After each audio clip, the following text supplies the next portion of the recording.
కిరణ్ రాయలతో ఉన్న గొడవ ఏంటి, కారణం ఏంటి, వివరాలు చెప్పండి. ఒక వీడియో పంపించడం జరిగింది. దాని కింద కిరణ్ ఒక వీడియో పెట్టాడు. ఫస్ట్ నేను దాని గురించి చెప్పాలనుకుంటున్నాను. ఒక 1 year బ్యాక్స్, ఇది 2023లో జరిగింది.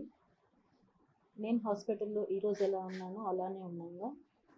అతని మీద ఎక్కడ ఇష్యూ అవుతుందో అని చెప్పి అక్కడికి వచ్చి మా చిన్న అబ్బాయిని బెదిరించి కాళ్ళు పట్టుకొని, నా పొలిటికల్ లైఫ్ ఇది స్పాయిల్ అవుతుంది, నాకు ఇన్ని సంవత్సరాలు నా గోల్ స్పాయిల్ అవుతుంది, ఇప్పుడు మీరు ఇలా చేశారంటే అని చెప్పి ఒప్పించి నాకు అప్పుడు ఇమీడియట్గా 5 lakhs ఇస్తానని చెప్పి మొత్తం 30 lakhsకి ఇస్తానని చెప్పి ఒప్పందం చేశారు సార్. దానికి నేను 1% కూడా ఒప్పుకోలేదు. ఎందుకంటే నేను ఇచ్చిన డబ్బులు 1,20,00,000. అది కాకుండా నా నగలు 25 సవర్లు సార్. దీనికి నేను ఒప్పుకోలేదు. ఆ రోజు కూడా నా పిల్లలు వద్దమ్మా, ఇప్పటికి పోయిన పరువు చాలు, వద్దు, ఇక్కడికి ఆపేసే అన్నారు. కానీ ఆ తర్వాత కూడా అతను మమ్మల్ని బెదిరించడం కానివ్వండి, ఇవి ఏవీ తగ్గించలేదు. ఈవెన్ నా బిడ్డకి బాగాలేకుండా హాస్పిటల్లో ఉండి సర్జరీ అని కాల్ చేసినప్పుడు కూడా అతను ఎన్ని మాటలు అన్నాడంటే, ఆ వెంకటేశ్వర స్వామి ఉన్నాడు, నువ్వు చేసిన దానికి నీకు తగిన శిక్ష వేశాడు, ఇంతకింతకి నీ బిడ్డలు నువ్వు నాశనం అయిపోతా అన్నాడు. ప్రతి ఒక్కటి ఇలానే అతను మాట్లాడడం, అతని వ్యవహారం. నాకు అతను ఎలా తెలుసు అంటే, మా అమ్మ వాళ్ళ ఇల్లు ఆంధ్ర కాలనీలో ఉంది సార్. దాని పక్కన అతను వచ్చి జాయిన్ అయ్యాడు ఇల్లు కట్టుకొని. నాకు అప్పటి నుంచి తెలుసు అతను. 2013 నుంచి తెలుసు. 2013 to 2016 మార్చి వరకు అతనికి నేను ఇచ్చిన డబ్బులు 25 లక్షలు. ఈ 25 లక్షలు నేను ఇచ్చాను అని చెప్పి మా ఆయనకి తెలుసు, మా అత్తమామలకు తెలుసు, అందరికీ తెలిసి గొడవలు అయ్యాయి, చాలా ఇష్యూస్ అయ్యాయి. అయినా అతను ఇస్తానని చెప్పి ఇవ్వకుండా చేసేశాడు. ఆ తర్వాత మా ఆయన ఎప్పుడైతే చనిపోయారో ఆ తర్వాత నేను పిల్లలు తిరుపతికి షిఫ్ట్ అవ్వాల్సి వచ్చింది. ఆ తర్వాత అతను మళ్ళీ కాంటాక్ట్లోకి వచ్చి ఈ అవసరం ఉంది, ఆ అవసరం ఉంది అని చెప్పి అతను అన్నాడు, ఆమెకు అంత డబ్బులు ఎక్కడి నుంచి వచ్చాయి అని. దానికి ప్రతి ఒక్కదానికి నా దగ్గర ప్రూఫ్ ఉంది సార్. ఎందుకంటే 1 ఎకరా భూమిని నేను వెంచర్ వేపించి సేల్ చేయించాను.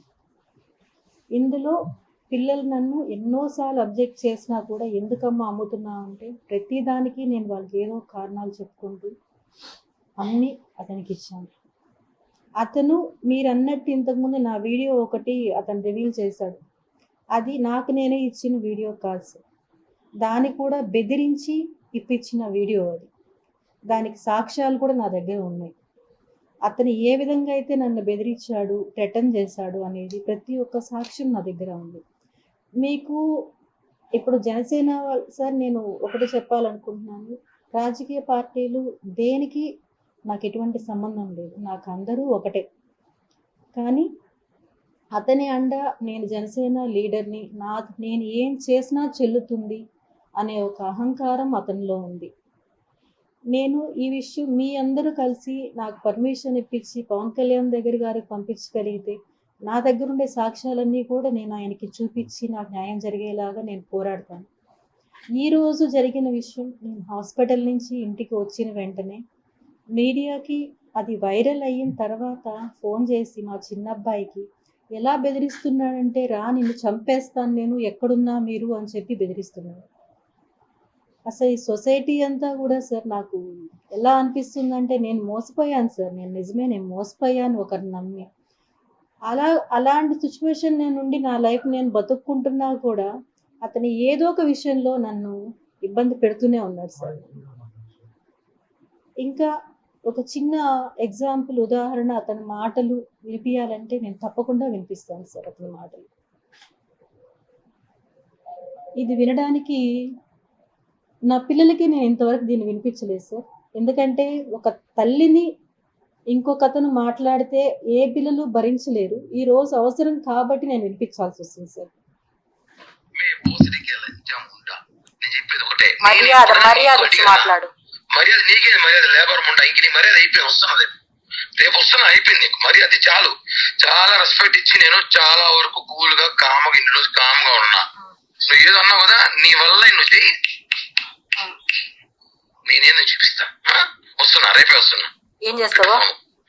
ఏం చేస్తానా? వచ్చి మాట్లాడతా. నువ్వేదో చేస్తానా? వచ్చి ఎక్కడికి పోతావో పో. నా ఇంటిక ఏమనుకుంటావు నన్ను నువ్వు? నువ్వేమనుకుంటున్నావు? నీ మరిది అనుకున్నావా? బృందావల తమ్ముడు జఫానా కొడుకు అనుకున్నా నేమేనా? నీ కొడుకులు పెద్దోళ్ళైతే మడిచి నీ గుత్తలో పెట్టుకో. నా దగ్గర కాదు. కోసి వాత పెడతా. మర్డర్ కేసు పెట్టుకు జైలుకు పోతా. 40 రోజులు పెళ్లి తీసుకుని బయటకు వస్తా. నీ అమ్మ బుక్ చాలా చూసినాను ఇట్లాంటివి. ఇది ఒక చిన్న ఉదాహరణ మాత్రమే సార్, చిన్న ఉదాహరణ మాత్రమే. అతను నా ఆఫీస్కి వచ్చి నన్ను ఎలా బెదిరించాడు అంటే, ఇది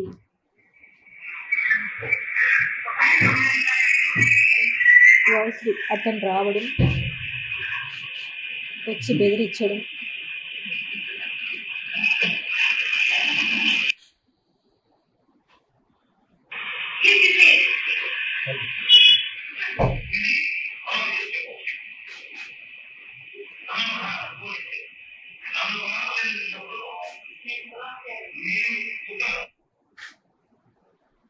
ఇలా ఒకటి కాదు సార్. ఇన్ని చేసినా కానీ నేను ఇన్ని ఇయర్స్ నేను కామ్గానే ఉన్నాను సార్. నేను ఈరోజు నా సిచ్యువేషన్ ఏమంటే, అతనికి నేను డబ్బులు ఇచ్చి నా పిల్లల భవిష్యత్తు నేను ఏమీ చేయలేకపోతున్నాను వాళ్ళకి. నేను నా డబ్బులు నాకు కావాలని పోరాటం చేస్తుంటే అతను బెదిరిస్తున్నాడు.